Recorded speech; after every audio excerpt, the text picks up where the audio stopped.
after a weekend off, it'd be nice to get back to playing, won't it, this weekend? Yeah, to be fair, we disappointed that we're on a good little run and we want to carry on that run, but we've had a few niggles and hopefully their week's rest with them lads can hopefully be available for Saturday. It'll be another tough game, won't it, against Prestatyn?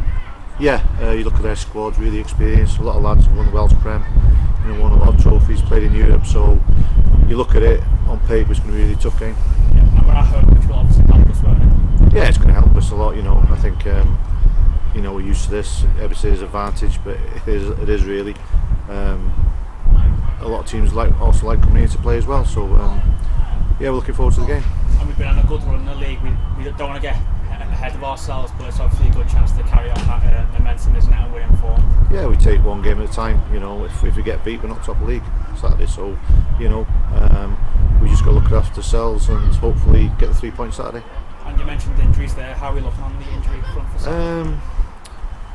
Hopefully Brownie and Ewan Hewitt will be available possibly a month's time.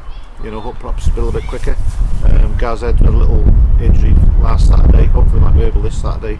Simon Spender had a niggle. Hopefully he's available. We're just waiting on Jay Crowther now. It will be another 4 weeks at least.